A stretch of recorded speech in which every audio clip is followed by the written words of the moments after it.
यशोदा मैया की जय। परम आराध्यतम पतित पावन परम करुणावश गुरुदेव परम गुरुदेव प्रभुपाद नित्यानंद श्री गौर हरि की जय। तुलसी महारानी की जय। भक्ति देवी की जय। श्री जय धर्म की जय। परम पूजनीय गुरुवर गोविंद की जय। गुरुवे गौर चंद्राय राधिकाय तदालय कृष्णाय कृष्ण भक्ताय तद्भक्ताय नमो नमः।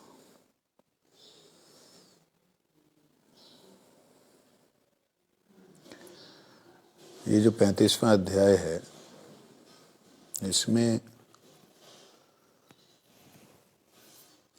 बहुत ज़्यादा गहराई बतलाई गई है।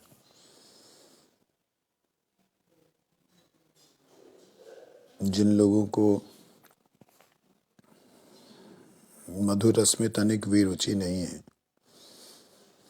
उनके लिए शायद ये सुनना जो है वो सही नहीं होगा। 35वें अध्याय में कहते हैं, दूसरे दिन भोजन करने के उपरांत विजय कुमार ठीक समय पर श्री गुरु गोस्वामी के चरणों में उपस्थित हुए और साष्टांग दंडवत प्रणाम कर उनके चरणों में लोटपोट हो गए। गोस्वामी जी ने उन्हें उठाकर हृदय से लगा लिया और बड़े प्रेम से अपने निकट बैठाया। सुयोग देखकर विजय कुमार ने पूछा। समय देखकर विजय कुमार ने पूछा, मैं मधुर रस के उद्दीपनों को समझना चाहता हूँ, क्या आप कृपा करके बतलाइए। विजय कुमार की बात सुनकर गुरु गोस्वामी ने कहा, मधुर रस में कृष्ण और कृष्ण बल्लभा गणों के गुण नाम चरित मंडन संबंधी और तटस्थ ये सब विषय उद्दीपन विभाव हैं। देखिए, पहले बतलाया जा चुका है। जो कृष्ण और कृष्ण बल्लभा गणों की बात आ रही है, अर्थात गोपी जनों की बात आ रही है। माता पिता में, दासों में, सखाओं में, या इनके मिश्रित रसों में क्या आनंद है। ये लोग मधुर रस वाले लोग हैं, तो इसलिए मधुर रस का यहाँ चिंतन किया गया है। ऐसा नहीं है कि केवल ये मधुर रस के अलावा, गोपी भाव के अलावा वहाँ कोई और भाव नहीं है। जो ऐसा सोचते हैं वो लोग पूर्णतया कुछ भी नहीं जानते। वहाँ अनंत भाव हैं, अनंत भक्त हैं, अनंत उनकी अभिरुचियां हैं।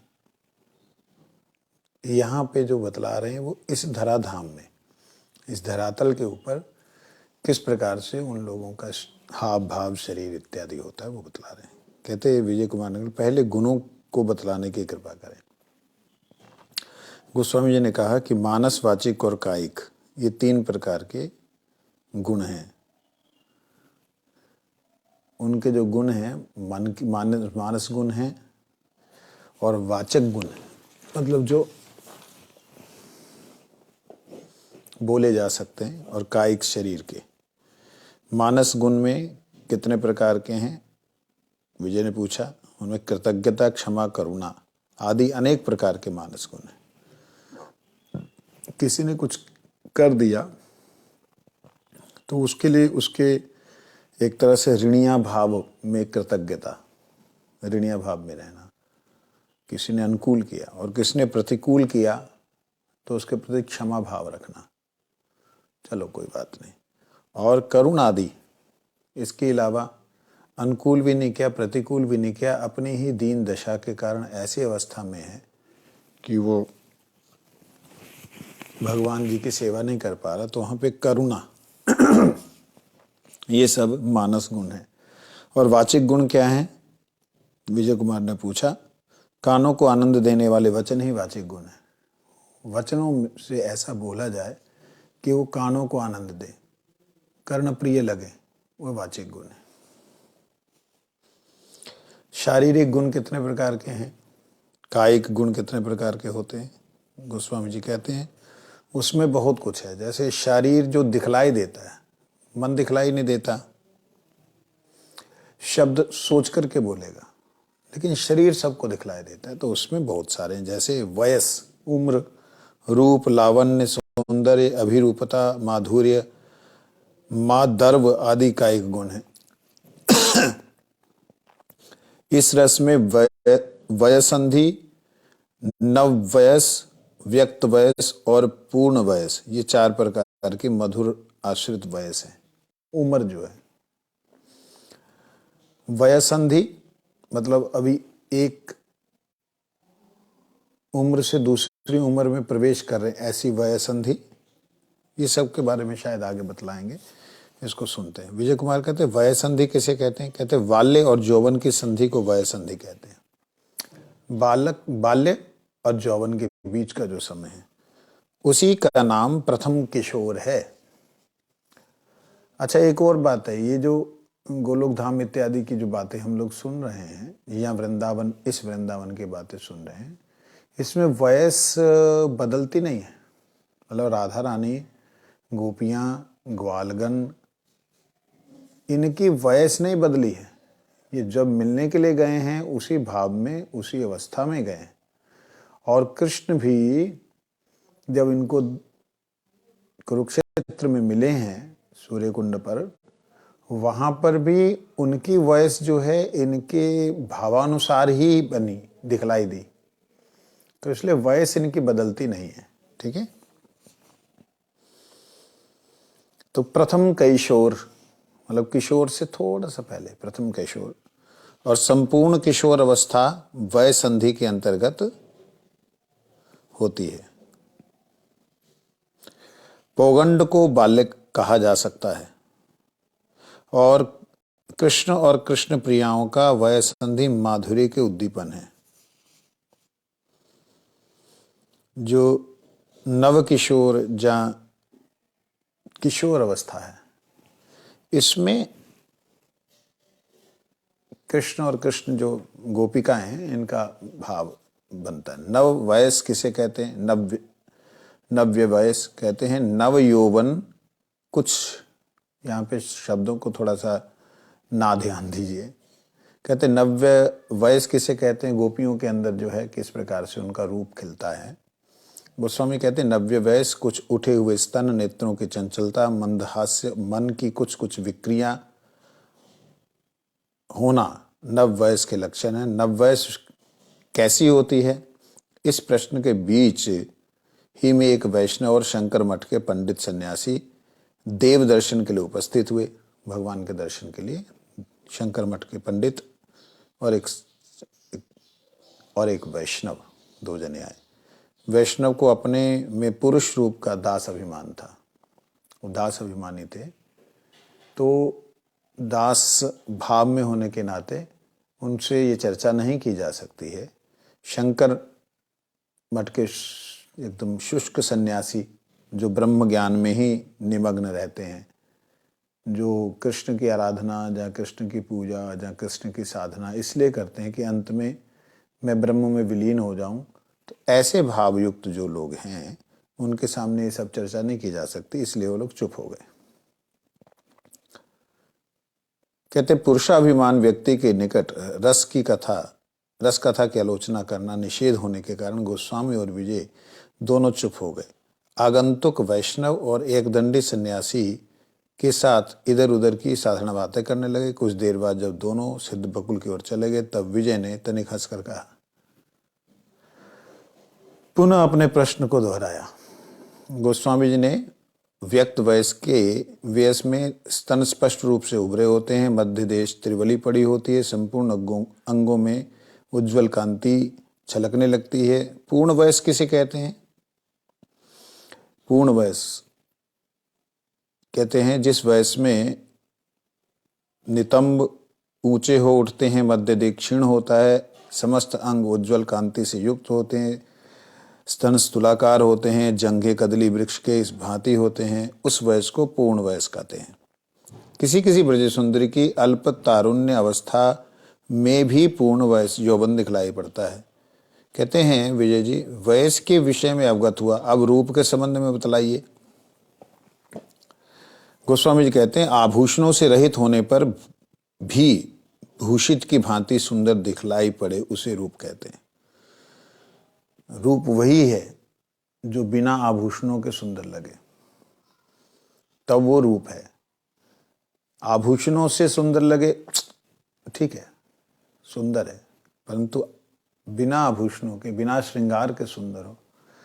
ऐसे जैसे श्रील गुरु महाराज जी को हम देखते थे, गुरु महाराज जी ने मेरे को नहीं लगता है कि कभी कोई साबुन जो है उसका प्रयोग शरीर पे लगाने के लिए, जहाँ मुंह को अच्छे ढंग से धोने के लिए किया हो।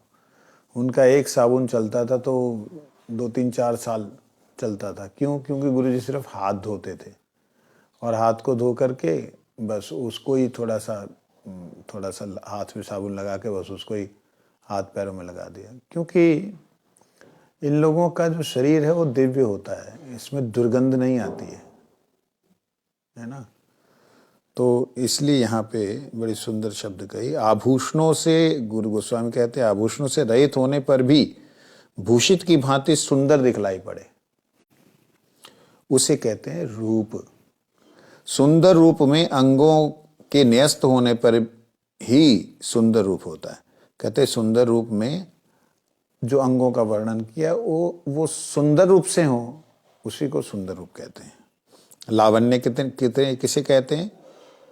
कहते जिस प्रकार मुक्ता के भीतर एक छटा निकलती, उसी प्रकार अंगों से जो छटा बाहर होती है उसे लावण्य। लावण्य शब्द जो है बहुत बार प्रयोग होता है, रूप लावण्य, ये सब ठाकुर जी के लिए, उनके अंग लावण्य, ये सब नखमणि का लावण्य। लावण्य का मतलब है कि जो अंदर से उनका दिव्य प्रकाश, चमक, रिफ्लेक्शन सी आती जो है, उसे लावण्य कहते हैं। सौंदर्य किसे कहते हैं? अंग प्रत्यंगों का यथोचित रूप में सन्निवेश हो और उनकी संधियों के स्थान सुंदर हो, ऐसा होने को सौंदर्य कहते हैं। सौंदर्य, अच्छा, जैसे ये हमारी हड्डियां ये अलग तरह से दिखती है ना, नजर आती हैं, ये सौंदर्य नहीं है। सौंदर्य है, आप गुरु महाराज जी के श्री अंगों को देखिएगा, वो मतलब बड़ा ही सुमधुर सा, ऐसा अभी तो नहीं है, थोड़ा सा हम लोग का हड्डी उड्डी जो दिखती है, ये सौंदर्य नहीं है।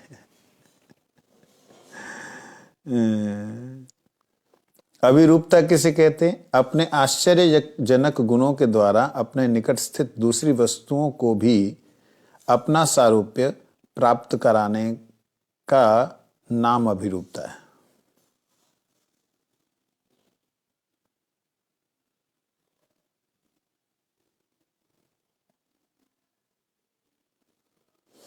ये बड़ा विचित्र है अभिरूपता।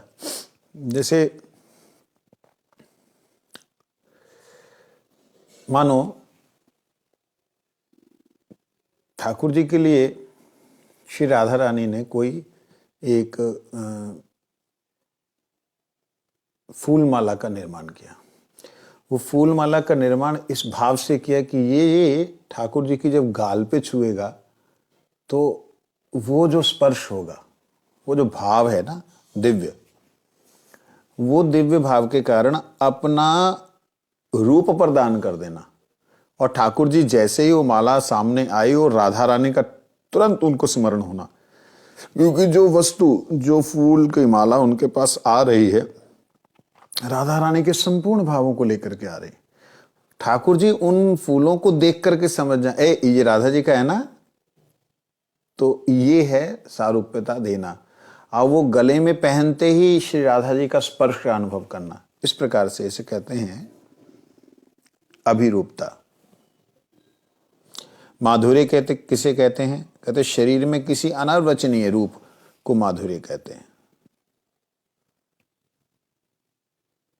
माधुर्य,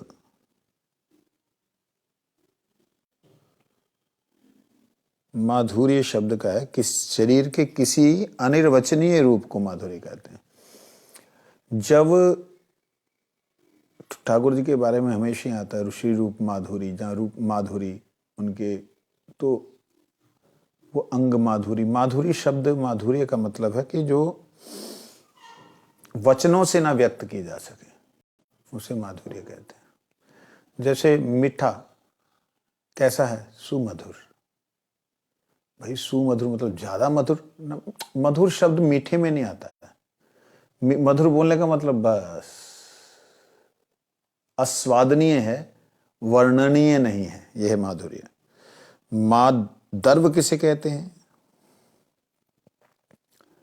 कहते कोमल चीजों का स्पर्श भी सहा नहीं जाना माधर्व कहलाता है। जो फूल हैं उनको भी स्पर्श करने में कष्ट होना, वो माधर्व है। माधर्व 3 प्रकार के होते हैं, उत्तम, मध्यम, कनिष्ठ। विजय ने कहा प्रभु गुणों को समझ गया, अब नाम के संबंध में बतलाइए। तो गोस्वामी जी कहते रस भाव गर्भ अर्थात परम रहस्यमय गूढ़ रसों से पूर्ण राधा कृष्ण आदि नाम ही नाम है। कहते हैं रस भाव गर्भ अर्थात रस भाव, रस के अनुसार जो भाव है वो जिसके गर्भ में है, जिसके भीतर है, उसे नाम कहते हैं। समझ लगी? जैसे राधा कृष्ण नाम, तो राधा नाम के गर्भ में उनका राधा रानी के दासत्व का, राधा रानी के सखित्व का, राधा रानी के वात्सल्य का, राधा रानी के मतलब सख्य का, ये सब नाम में ही रस है और रस के अनुसार नाम ही भाव प्रदान करता है। इसे कहते हैं नाम।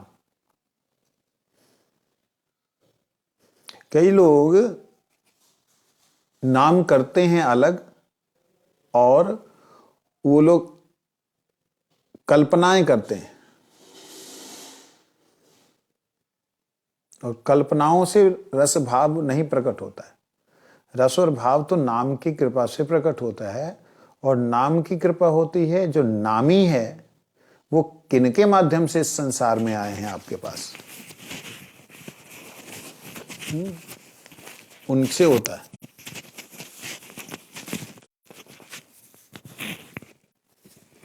किनके माध्यम से आए हैं? उनकी कृपा से होता है। और वो सिद्ध महापुरुष होने चाहिए। जैसे हमारे गुरुदेव भगवान के नित्य परिकर, उनके माध्यम से हमें मिला, तो उनकी कृपा से ही समझ लीजिए ये जो रस भाव गर्भ है वो प्रकटित होगा। अब चरित्र के संबंध में बताओ। कहते चरित्र 2 प्रकार के होते हैं, अनुभाव और लीला। विभाव समाप्त होने पर अनुभाव के संबंध में बतलाऊंगा। विजय जी ने पूछा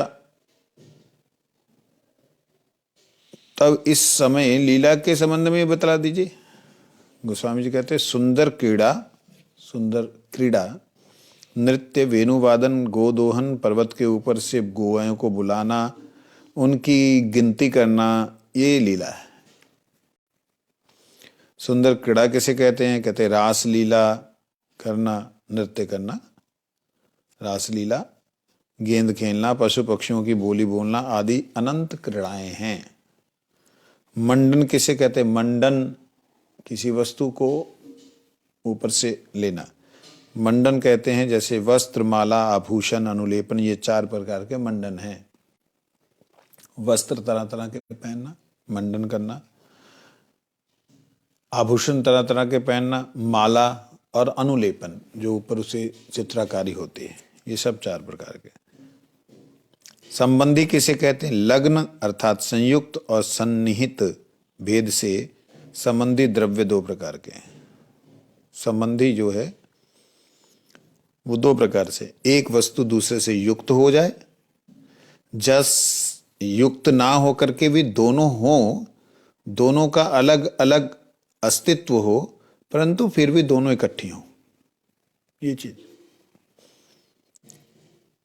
2 प्रकार के होते हैं। लग्न किसे कहते हैं?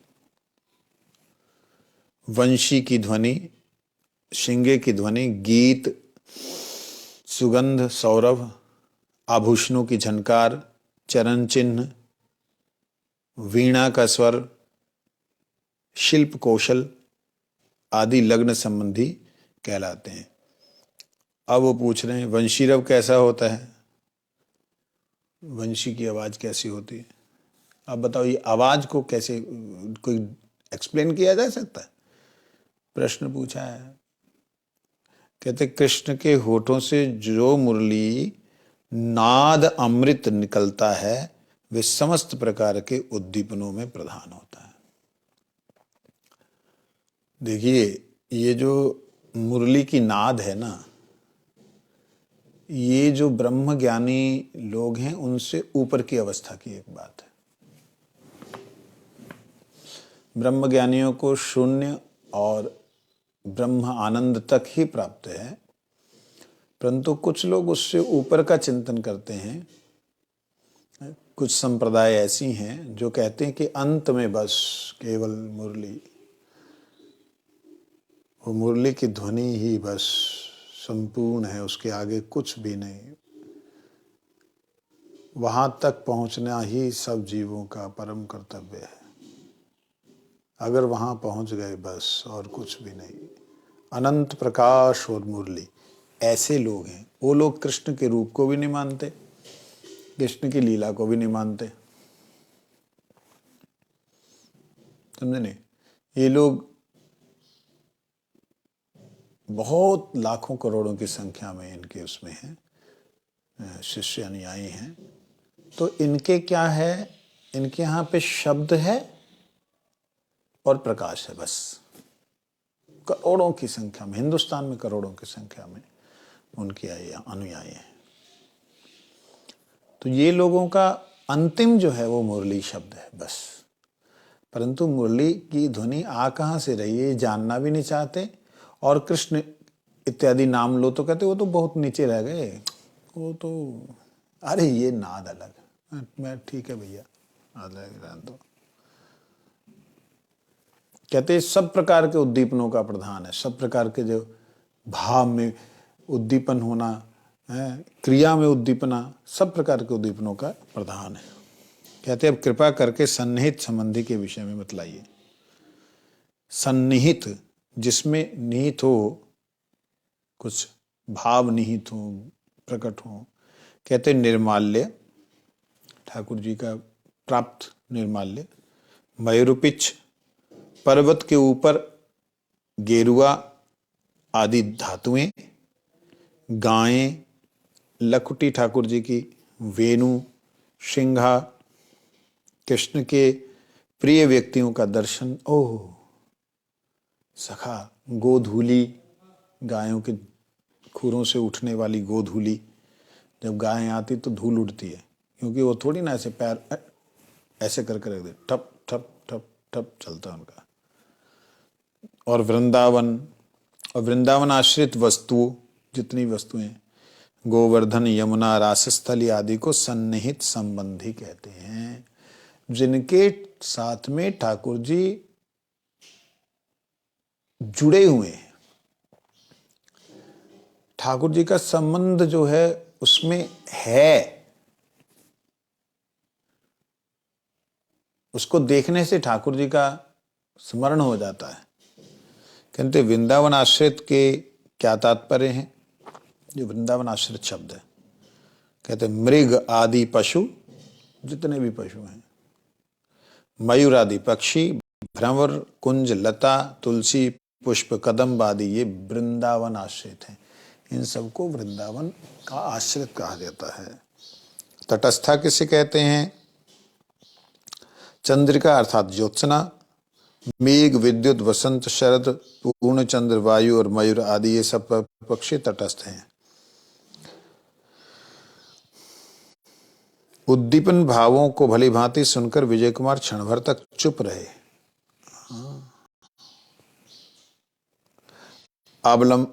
आलंबन के साथ उद्दीपन भावों को के मिलने से उनके हृदय में एक परम भाव का उदय हुआ, साथ ही उनके शरीर में अनुभाव भी प्रकाशित होने लगे। वे गदगद स्वर से बोले, प्रभु प्रभु, अब कृपा कर अनुभावों का विस्तार पूर्वक वर्णन कीजिए।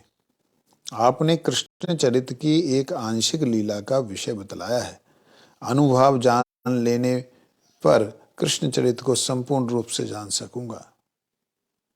उन्होंने कहा अनुभाव तीन प्रकार के, अलंकार, उद्भास्वर और वाचिक। अलंकार क्या है? कहते ब्रजललनाओं के यौवन काल में 20 प्रकार के अलंकार सत्वज्व कहे गए हैं। कहते हैं जो गोपियां हैं उनके यौवन काल में, वो जब यौवन काल क्यों कहा गया? ये काल स्थिर काल है। ये कोई ऐसा नहीं है कि पहले बालक थे तो अब यौवन हो गए तो बस फिर बुढ़े होना ही होना, ऐसा नहीं। ब्रजललनाओं के यौवन काल में 20 प्रकार के अलंकार सत्वज हैं। सत्वज मतलब जो सत्व से प्रकट हुए हैं, अर्थात ये तत्व सत शब्द से प्रकट होता है। चिद से है कृष्ण, आनंद से है राधा रानी, सच्चिदानंद। तो सत्वज हैं, अर्थात बलराम जी की कृपा से, गुरु कृपा से, नित्यानंद प्रभु की कृपा से ही ये प्रकट होते हैं। कांत के प्रति अत्यधिक अभिनिवेश जन्य ये अद्भुत रूप से उदित होते हैं। ये अलंकार अद्भुत रूप से प्रकट होते हैं। गोविंद को प्राप्त करने का जो गोविंद के प्रति जो अद्भुत भाव है, उससे जो रूप बनता है वो है अंगज, अयत्मज और स्वभावज। अंगज भाव हाव हेला, और अयत्मज शोभा कांति दीप्ति माधुर्य प्रगल्भता औदार्य धैर्य, और स्वभावज लीला विलास विच्छिति विभ्रम किलकिंचित मोट्टायित कुटुमित विवोक ललित और विकृत। ये हैं उनका रूप का कांत के प्रति अत्यधिक अभिनिवेश जन्य है। ठाकुर जी के प्रति अत्यधिक जब उनका अभिनिवेश हो जाता है, अभिनिवेश तो आप जानते हैं, जैसे निवेश करना, किसी वस्तु में कोई चीज को देना। जब आत्मा ही प्रभु के चरणों में समर्पित होने के लिए लालायित होती है, दौड़ती है, उस समय में ये सारे भाव प्रकट होते हैं। अब ये शब्द ही ऐसे हैं जो शब्द आपको कहीं डिक्शनरियों में शायद ना भी मिले, तो इनका अर्थ जो है वो स्वयं प्रकाशित होता है। फिर भी आगे कहते हैं भाव का तात्पर्य क्या है। विजय जी कहते उज्जवल रस में निर्विकार चित्त के ऊपर रति नामक बीज स्थानीय भाव के उदय होने पर जो सबसे पहला विकार होता है उसे भाव कहते हैं। उज्जवल रस में, उज्जवल रस ठाकुर जी के प्रति गोपियों का प्रेम, ये उज्जवल रस है, जिसमें उज्जवल शब्द का मतलब होता है पूर्णतः शुद्ध सफेद की तरह, एकदम दूध की तरह, वो उज्जवल कहलाता है। निर्विकार चित्त के ऊपर रति, उसमें निर्विकारता हो।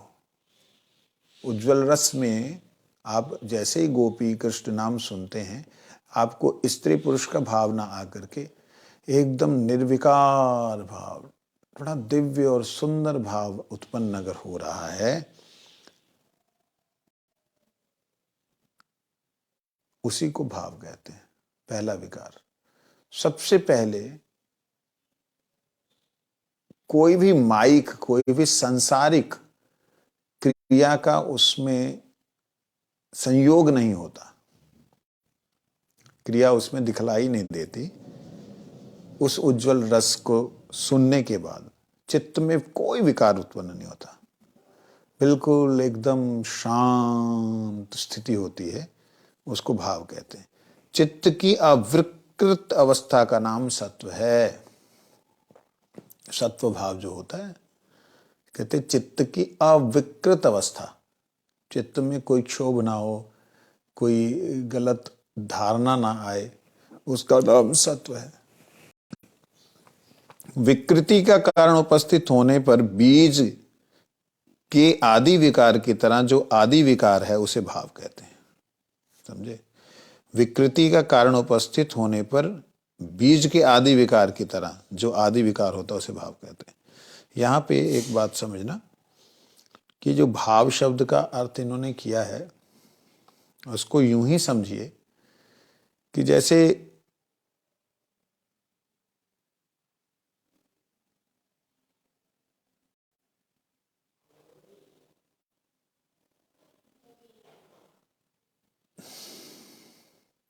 छोटी सी बच्ची, बिल्कुल छोटी सी बच्ची, नन्ही सी बच्ची, वो गुड्डी पटोला खेलती है। ये मम्मी, अब पापा, ये देख मैं हूँ, ये भैया है, ये जो खेलती है उसमें वो भाव नहीं होते हैं। लेकिन आप उसे कुभाव भी नहीं कह सकते, उसको ऐसा भी नहीं कह सकते, बिल्कुल गलत है। वो एक खेल है। इसी प्रकार से जो लोग हरिनाम वगैरह सब हम लोग कर रहे हैं, ये लोग मेरे ठाकुर जी, मेरी प्यारी, मेरे प्यारे, ये सब जो है ना, ये सब उसी के अंतर्गत है। वो जैसे छोटे छोटे बच्चे गुड्डी पटोला खेलते हैं। भाव की अवस्था क्या है? भाव किसे कहते हैं? कहाँ की स्थिति है भाव? तो उज्जवल रस में निर्विकार चित्त के ऊपर रति नामक बीज स्थानीय भाव के उदय होने पर जो सबसे पहला विकार होता है, अर्थात विकृति का कारण उपस्थित होने पर बीज आदि के विकार की तरह जो विकार है उसे भाव कहते हैं। और ठाकुर जी ये तो बच्चे हैं, समझिए, बच्चे गुड्डी पटोला खेल रहे हैं, उन्हें मम्मी पापा गुड्डा गुड्डी लग रहे हैं, है ना, मेरे ठाकुर जी में पप्पू जो करते हैं, वो एक भाव है। परंतु अगर उनको पिता माता जी का दिव्य भाव जो है, आपस में प्रीति का भाव जब दिखाई देता है, तब वो उसमें विकार ना पैदा हो। मतलब ये बड़े हो गए, अब वो गुड्डी पटोले वाला काम खत्म हो गया इनका, अब ये बड़े हो गए, ऐसी अवस्था में आ गए जहां पर इनके अंदर शारीरिक विकार भी पैदा होने लगे हैं। शारीरिक विकार पैदा होने लगे, इनके अंदर भी जो है शारीरिक वासना पैदा होने लगी है। जो शारीरिक भाव है वो पैदा होने पर भी माता पिता के संबंध में जब उनका प्रेम आपस में कोई देख रहा हो, आपस में उनका वार्तालाप, उनका प्यार, उनका मजाक, ये सब देखते हुए यदि उनके, मतलब जो बच्चे बड़े हो गए हैं, अभी किशोर अवस्था में आ गए, उनके हृदय में विकार ना उत्पन्न हो, एक श्रद्धा उत्पन्न हो, उससे कहते हैं भाव। ये राधा गोविंद जी की गोपियों का कृष्ण के प्रति जो प्रेम है, उस प्रेम के प्रति श्रद्धा उत्पन्न होना, वो विकारग्रस्त नहीं होना कि उनका ऐसा है तो हम ऐसा करें, उनका ऐसा तो हम इस तरीके से सुख लें, दुख, ये सब विकार नहीं, उसे कहते हैं दिव्य भाव। हाव किसे कहते हैं? हाव, भाव हाव होता ना, हाव कहते हैं गर्दन को टेढ़ी कर भ्रू, नेत्र आदि विकास के साथ भाव से अधिकतर प्रकाशशील अवस्था को हाव कहते हैं। वो जो श्रद्धा उत्पन्न हुई थी, अब वो श्रद्धा उत्पन्न होने पे उसका हाव क्या हुआ? जैसे नीचे हैं, मतलब श्रद्धा तो है परंतु फिर चंचल नेत्रों से उनको देख रहे हैं, ये हाव है। ठाकुर जी के प्रति, राधा गोविंद जी के प्रति गोपियों का भाव और हाव ऐसा होता है। भाव तो ये कि उनको विकार नहीं हो रहा, हाव ये है कि परंतु देख रहे हैं।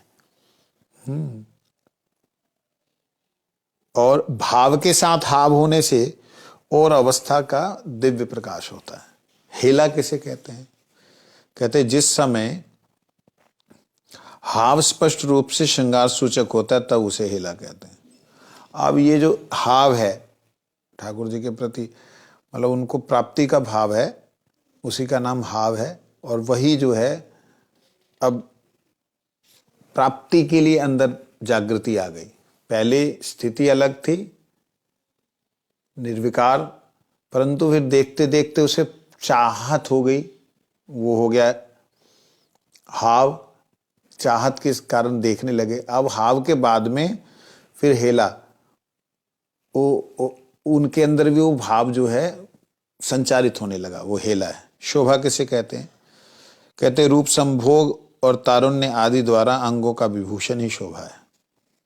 शोभा रूप, और रूप के द्वारा भगवान के रूप को देख करके उनको संपूर्ण रूप से पीने का भाव, और तारुण्य आदि द्वारा अपनी, जैसे उनको दर्शन करके अब अंदर प्रवेश किया तो अपने भी अंगों का विकास हुआ, अपने भी शरीर के अंदर वो एक अंगों में, शरीर में ताकत हुई, मतलब एक भाव हुआ कि उसी को शोभा कहते हैं।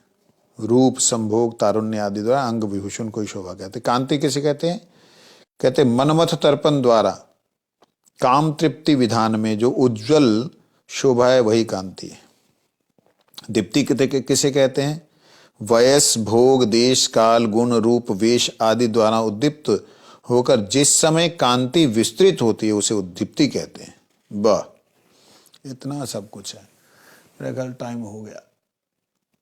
अरे अभी समय नहीं हुआ।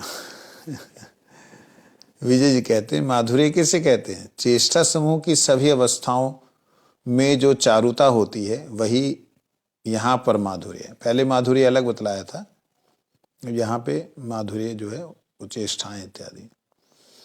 प्रगल्भता किसे कहते हैं? कहते प्रयोग के समय निडरता को प्रगल्भता कहते हैं। कांत के अंगों के ऊपर अपने अंगों को रखना ही यहाँ प्रयोग का तात्पर्य है। औदार्य किसे कहते हैं? सर्व अवस्थागत विनय को औदार्य कहते हैं। धैर्य किसे कहते हैं? चित्तवृत्ति का स्थिर भाव ही धैर्य है। यहाँ लीला किसे कहा गया है? परम रमणीय वेश क्रीड़ा आदि द्वारा प्रियतम का अनुकरण करना ही लीला है। विलास किसे कहते हैं? गमन स्थिति आसन मुख और नेत्र आदि का प्रियतम के साथ में जो संगम के लिए तात्कालिक वैशिष्ट होता है उसे विलास कहते हैं। विच्छिति किसे कहते हैं? अल्प वेश रचना से ही आदि कांति की पोषकता होती है, तो उस वेश रचना को विच्छिति कहते हैं। अच्छा,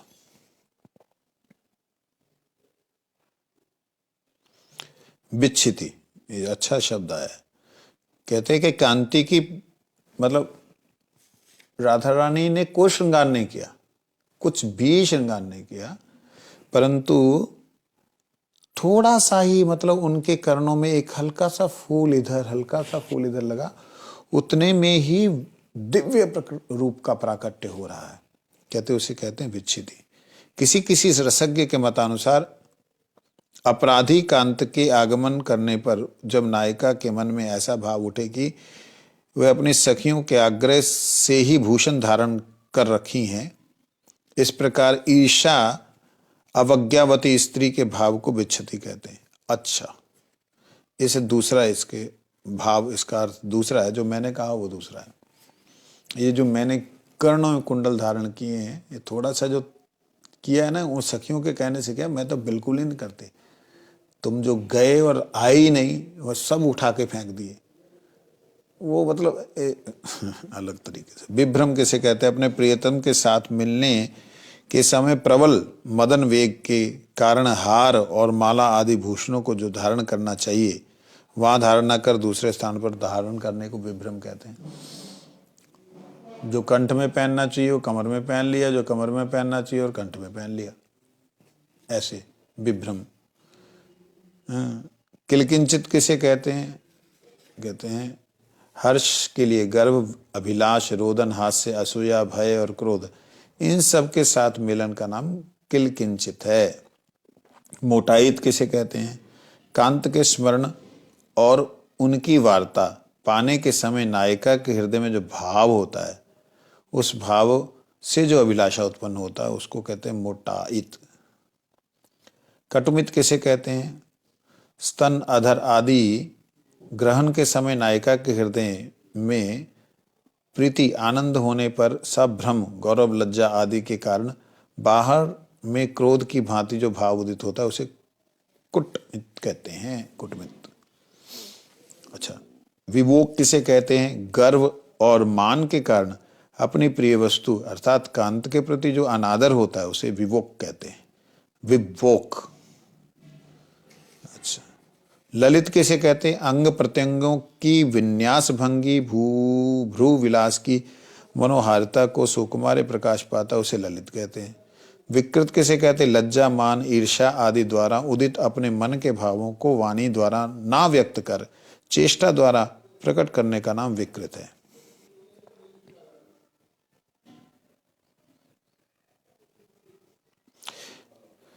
विकृत शब्द लज्जा, मान और ईर्ष्या आदि द्वारा उदित अपने मन के भावों को वाणी द्वारा व्यक्त ना करके, गुस्सा आ रहा है, ठाकुर जी जो है उत्पात करके आए और समय पे ना पहुंचे, सवरी रात बीत गई, गुस्सा आ रहा है, लेकिन वो गुस्सा जो है व्यक्त नहीं कर रहे, चेहरे से मुस्कुरा रहे हैं लेकिन आंखें ऐसे हैं।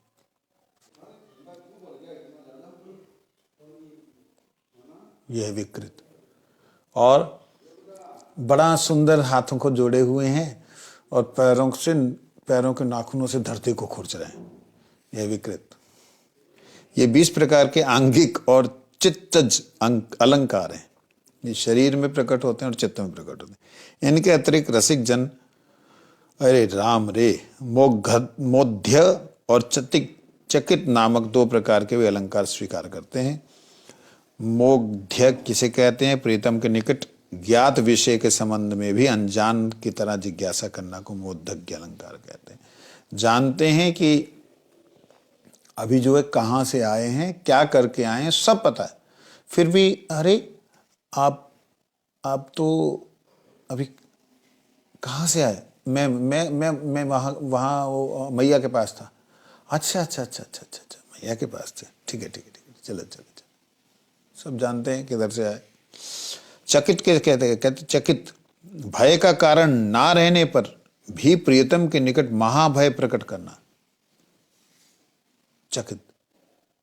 चकित होना तो ऐसे होता ना, मतलब हाय ये कैसा, पता है कुछ नहीं लेकिन दिखलाना। जैसे उदाहरण के लिए ठाकुर जी के नाखून का निशान है, हाय ये तो हो किसने, किसी बच्चे ने क्या लड़ाई करके आया हो, पता है कहाँ से आए हैं, वो चकित। विजय कहते हैं प्रभु अलंकार समझ गया, उद्भास्वर के संबंध में कुछ बतलाइए। हे भगवान ने पता नहीं क्या क्या कर रहे हैं लोग, इतना कुछ बोल रहे हैं। गोस्वामी जी कहते हैं हृदय के भाव शरीर में उद्भसित होना, प्रकटित होने पर उसे उद्भास्वर कहते हैं। मधुर रस में कटिबंध, उत्तरी वसंत, धम्बिल और केच बंधन आदि का स्वखलित होना, खिसक जाना, शरीर का टूटना, जम्भाई आना, नासिका का प्रफुल्लित होना, निश्वास छोड़ना, लौटना पलौटना, गति, आक्रोशन, अपने को कोसना आदि, ये सब उद्भास्वर हैं। ठीक है, आपने अभी जिन्हें उद्भास्वर कहा है उन सब को मोटाइत और विलास के अंतर्गत मानने से भी तो चल सकता है। गोस्वामी जी कहते तथापि इनके द्वारा किसी विशेष शोभा की पोषकता होती, इसलिए पृथक रूप से इनका वर्णन किया गया। विजय ने कहा अब वाचिक अनुभवों की व्याख्या करने की कृपा करें। गोस्वामी जी कहते वाचिक अनुभव 12 प्रकार के होते हैं। आलाप, विलाप, संलाप, प्रलाप, अनुलाप, अपलाप, संदेश, अतिदेश, अपदेश, उपदेश, निर्देश और व्यपदेश। अब इनके बारे में सब बतलाया गया जी। ठीक है जी। आलाप किसे कहते हैं? चाटु प्रिय उक्ति का नाम आलाप है। विलाप किसे कहते हैं? दुख जनित वाक्य का नाम विलाप है। संलाप किसे कहते हैं? उक्ति और प्रतियुक्ति युक्त वार्तालाप को संलाप कहते हैं। प्रलाप किसे कहते हैं? व्यर्थ की वार्तालाप को प्रलाप कहते हैं। अनुलाप किसे कहते हैं? बारंबार एक ही बार का आलाप करना अनुलाप है, बार बार बोलते रहना। अपलाप किसे कहते हैं? उपयुक्त वाक्य का अर्थ अन्य प्रकार से करने का नाम अपलाप है। जो उपयुक्त जो ऊपर बात जो कही गई उसका अर्थ कुछ उल्टा ही लगाना। संदेश किसे कहते हैं? कहते प्रेषित कांत, किसी अन्य स्थान पर गए हुए कांत के पास अपना संदेश संवाद भेजना संदेश है। अतिदेश किसे कहते हैं? कहते हैं उसकी उक्ति ही मेरी उक्ति है। इस प्रकार के वाक्य को ही अतिदेश कहते हैं, जो उसने कह दिया वही मेरी बात है। अपदेश किसे कहते हैं? अपने वक्तव्य विषय को सीधा ना कहकर दूसरे वाक्य द्वारा व्यक्त करने का नाम अपदेश है। सीधा नहीं बोल करके और शब्द बोलना। कहते उपदेश किसे, शिक्षा पूर्ण वाक्य को उपदेश कहते हैं। निर्देश किसे कहते हैं, मैं वहीं व्यक्ति हूं, मैं वहीं जाऊंगा, ये निर्देश है। व्यपदेश किसे कहते हैं, व्यपदेश कहते हैं छल द्वारा अपनी अभिलाषा प्रकट करने का नाम व्यपदेश है। ये सारे अनुभाव सभी रसों में हैं, परंतु अधिक माधुर्य पोषक होने के कारण उज्ज्वल रस में भी इनका वर्णन किया गया। देखिए ये सारे अनुभाव जो हैं सभी रसों में है। ये जितने ऊपर बातें कही हैं ये सारी की सारी बातें भैया जी शांत, दास्य, साख्य, वात्सल्य, मधुर, विशेष करके दास्य, साख्य, वात्सल्य और मधुर, इन चारों में हैं, परंतु ये माधुर्य पोषक होने के कारण इसको उज्ज्वल रस में भी वर्णन किया गया है। विजय कहते प्रभु रस के विषय में अनुभाव को पृथक रूप से वर्णन करने की क्या आवश्यकता है। ये अनुभाव जो हैं, जब रस है अपने आप में, उसमें अनुभाव तो अपने आप में, उसके अलग से क्यों व्यक्त किया। अबे भैया तुमने ही पूछो। हाँ कहते कि आलंबन और उद्दीपन के संयोग से हृदय में दो भाव उदित होते हैं। श्रृंगार वे अंगों पर प्रकटित होते हैं, अनुभाव कह रहते हैं। उन्हें पृथक रूप से ना बतलाने से विषय स्पष्ट नहीं हो पाता। देखिए आलंबन और उद्दीपन के संयोग से हृदय में जो भाव उदित होते हैं, वो उसको अगर वो हृदय में हुआ वो अंगों में प्रकटित हुए, अगर उसके अंगों में प्रकट हो रहे तो किस लिए प्रकट हो रहे हैं, क्या हो सकता है, इतनी गंभीरता में अगर नहीं जाते हैं तो वो विषय स्पष्ट नहीं होता। मधुर रस में सात्विक भाव की व्याख्या करने की कृपा करें। अब वो पहले सात्विक भाव जो प्रकट बतलाए थे, स्तंभ, कंप इत्यादि, वो सभी रसों में है, ठीक है। अब मधुर रस में उसकी विशेषता बतलाइए।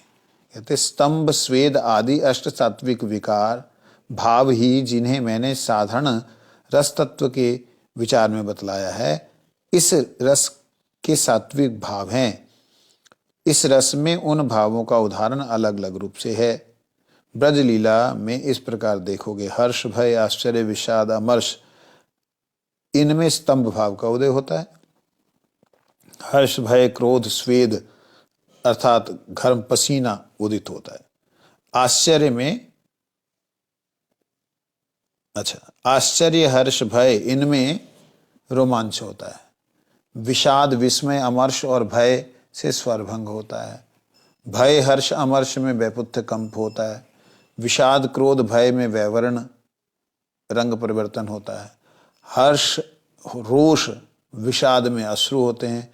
सुख और दुख से प्रलय होता है। ये हैं अष्ट सात्विक विकार। समझते रहो, समझाते रहो। सात्विक विकारों के कुछ जाति भेद इस रस में हैं या नहीं? हाँ हैं बाबा। मैंने साधारण रस विचार में सात्विक भावों को धूमायित, ज्वलित, दीप्त, उपदीप्त बतलाया है। इस रस में सुदीप्त भाव उदीप्त का ही एक प्रकार भेद है। विजय कुमार कहते प्रभु मेरे ऊपर आपकी असीम अनुकंपा है। अब आप कृपा करके यह बतलाइए कि इस रस में व्यभिचारी भावों की स्थिति किस प्रकार से। गोस्वामी जी कहते हैं निर्वेद आदि जिन 33 संचारी और व्यभिचारी भावों को मैंने तुम्हें पहले बता चुका हूं, वे सभी इस रस में हैं। उग्रता, आलस्य, ये दो इस रस में नहीं होते। उग्रता नहीं होती, आलस्य नहीं होता। उग्रता तो होती है, उग्र भाव तो होता ही है। आलस्य चलिए नहीं होता होगा। मधुर रस के संचारी भाव में कतिपय विचित्र बातें हैं। कुछ विचित्र बातें हैं मधुर रस के संचारी भाव में। ये विचित्र बातें क्या है? कहते पहली विचित्र बात है कि सख्य आदि रसों में सखा और गुरुजनों का जो कृष्ण प्रेम होता है वह भी इस मधुर रस में संचारी भाव प्राप्त होता है। अर्थात उन रसों में जो स्थायी भाव होते हैं वे भी इन रस में संचारी व्यभिचारी के रूप में कार्य करते हैं। मतलब और जो साख्य, वात्सल्य इत्यादि जो भाव हैं वो भी मधुर भाव में कभी कभी संचार करते हैं। दूसरी आश्चर्य की बात क्या है? दूसरी आश्चर्य की बात है कि इस रस में व्यभिचारी भाव समूह रस के साक्षात अंग नहीं माने जाते, इसलिए उनके अंतर्गत मरण आदि भी रस के अंग नहीं है। इनकी गणना युक्ति के द्वारा इस रस में गुण के अंतर्गत की जाती है। रस ही गुणी है, वे ही गुण है। ये एक सिद्धांत है। आश्चर्य क्या है उसकी बात बतला रहे हैं।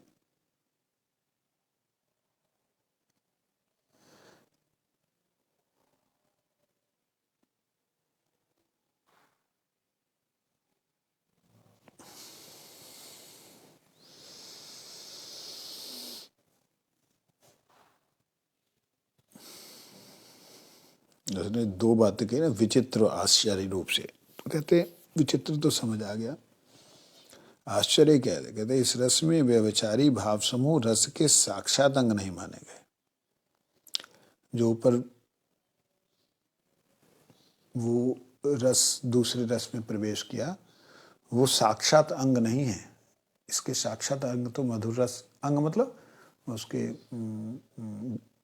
उससे रिलेटेड बातें, उससे रिलेटेड भाव, उससे रिलेटेड जुड़ी हुई जो तत्व हैं वो। इसलिए उसके अंतर्गत मरण आदि भी रस के अंग नहीं है। जैसे व्यभिचारी इत्यादि में बहुत से 36 भाव हैं, उनमें मरण आदि भी आता है। कहते इसलिए इस रस के अंग नहीं है। इनकी गणना युक्ति के द्वारा इस रस में गुण के अंतर्गत की जाती। तो यहाँ पर जो वो संचारी भाव हैं, व्यभिचारी भाव जो हैं, वो थोड़ा थोड़ा दिखलाई देते हैं, लेकिन वो स्थायी नहीं है, क्षण भर के लिए आते चले जाते। इसलिए उनकी गणना थोड़ी सी युक्ति के रूप में होती है कि यहाँ पे ये भाव दिखलाई दे रहा है। रस ही गुणी और वे ही गुण है। वास्तविकता में जो अपना अपना रस है वही उसका गुणी है, वही कारण है, वही कार्य भी है। मतलब जो भाव दिव्य है वही कारण है, वही दिव्य भाव ही कार्य भी है। जैसा कारण है, जैसा साख्य भाव है तो पूर्णतः साख्य भाव है तो कारण है, लेकिन साख्य भाव प्रकट भी हो रहा है कार्य के रूप में, तो उस कार्य भी वही है। ये बात। संचारी भाव किसे कहते हैं? आरती, विप्रिय, ईर्ष्या, विषाद, विपत्ति, अपराध, निर्वेद उत्पन्न होता है। जो संचारी भाव है ये दूसरे भावों से संचार हुए इसमें। उसमें आरती और विरुद्ध प्रिय, ईर्ष्या, विषाद, विपत्ति और अपराध से निर्वेद उत्पन्न होता है। ये सारे से निर्वेद हो जाना। विजय कहते दैन्य कैसे उत्पन्न होता है? दुख, भय और अपराध से दैन्य होता है। जब दुख होगा ठाकुर जी को नहीं मिलने से, भय होगा कि अगर मैंने उनके सामने अपने आप को सही तरीके से प्रस्तुत नहीं किया तो लेकिन मैं कैसे अपने आप को जो है उनके सामने प्रस्तुत करूं। मैं हृदय में जो है उसको देखना नहीं चाहता, उसके जो महाराज कृष्ण के साथ है उसे देखना नहीं चाहता। इस प्रकार से जो ईर्ष्या मर्ष जो दिखलाई देता है वो एक प्रकार से खुद को अपराधी बोध करा देता है कि मैं अपराधी हूं, इसलिए मेरे से ठाकुर जी का ये है दैन्यता, मेरे को ठाकुर जी इसलिए त्याग गए। वास्तविकता में ठाकुर ने त्यागा नहीं है, लेकिन ये दैन्यता ऐसी है कि जैसे राधा रानी से ठाकुर जी नहीं मिले तो ठाकुर जी के प्रति राधा रानी का जो रोष है वो होने पर भी खुद में दैन्यता कि मैंने जब आए थे तब इन गोपियों ने उन्हें बहुत जो है सताया था, इसलिए हमें छोड़ करके चले गए। ये भाव से अपराध बोध होना। ग्लानि कहते श्रम आदि रति से ग्लानि पैदा होती है। श्रम किससे उत्पन्न होता है? अधिक भ्रमण करने से, नृत्य करने से और रति से श्रम होता है। मद किसे कहते हैं? मधुपान से मद होता है, अभिमान होता है। गर्व किसे कहते हैं? सौभाग्य, रूप, गुण, सर्वश्रेष्ठ का आश्रय और इष्ट वस्तु लाभ से गर्व होता है। जो चाहिए वो मिल जाए उसमें गर्व होता है। और सर्वश्रेष्ठ श्री राधा रानी के आश्रय में हो, इससे गर्व होता है। सौभाग्य, मेरे जैसा सौभाग्य किसका, ये सब गर्व का कारण है। शंका, चोरी, अपराध, क्रूर कर्म, विद्युत, भयंकर जानवर और डरावने शब्दों से शंका होती है। आवेग किससे होता है, प्रिय दर्शन से आवेग होता है, दौड़ने की। और प्रिय श्रवण से, अप्रिय दर्शन और अप्रिय श्रवण से आवेग अर्थात किन कर्तव्य विमूढ़ता उत्पन्न होती है। आवेग, व्यक्ति शांत बैठा, सब कुछ ठीक चल रहा है, हरिनाम वगैरह सब बढ़िया चल रहा है, अचानक से कुछ ऐसा सुना अनुकूल या प्रतिकूल, तो आवेग होता है। रुक जाओ, अच्छा वो आए हैं, ये आवेग होता है। उन्माद किसे कहते हैं, प्रौढ़ानंद, महानंद और विरह से उन्माद होता है। अपस्मार किसे कहते हैं, ये अपस्मार का मतलब एक तरह से मिर्गी होती है। कहते हैं दुख की अधिकता से उत्पन्न चित्त विप्लवता ही अपस्मार है।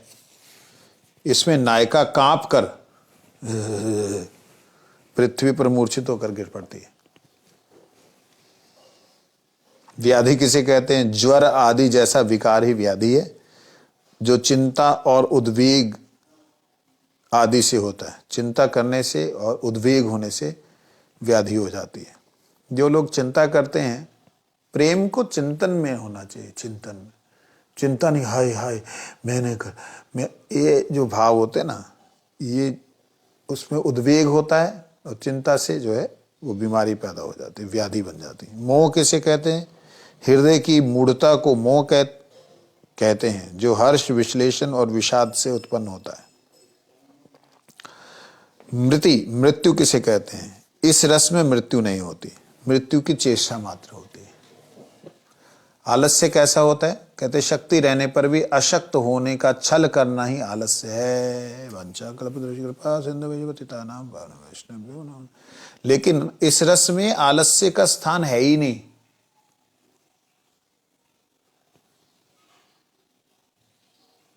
इसको कैसे समझेंगे, छोटा सा उदाहरण, बच्चा रात को रोने लगता है तो माँ को मालूम है कि भाई उसको भूख लगी है आधी रात को, अब वो आलस्य है, लेकिन क्या करे, अब उठाना ही पड़ेगा, उठना ही पड़ेगा। उठा करके उसको अपना अमृत पान कराती, अमृत पान कराते कराते सो जाती है, वो आलस्य, वो वात्सल्य रस में दिखलाए। लेकिन इसमें ऐसा नहीं होता है, इसमें नींद ही नहीं आती है, आलस्य इसमें होता ही नहीं है। मधुर रस की एक खासियत है, एक लक्षण है मधुर रस का। थोड़ा सा दिखलाई पड़ता है प्रतिपक्ष में, तनिक सा। कृष्ण सेवा में आलस्य का तनिक भी स्थान नहीं है। हाँ, गौण रूप से प्रतिपक्ष में यह दिखलाई पड़ता है। जो सामने वाला है वो थक गया है और इसलिए वो उस आलस्य भाव में है, तो वहां पर सेवा का भाव रहता है, सेवक का। गुरुदेव ने एक बार बोला था, कहते ये तो शयन लीला तो ठाकुर जी का वो लीला है, वो तो कृपा करके देते हैं, लेकिन गोपी लोग तो सोता नहीं है, वो तो सेवा में, सब समय सेवा में। ऐसा वंशा कल्पतरु कृपा सिंधु पतितानां पावनेभ्यो वैष्णवेभ्यो नमो नमः।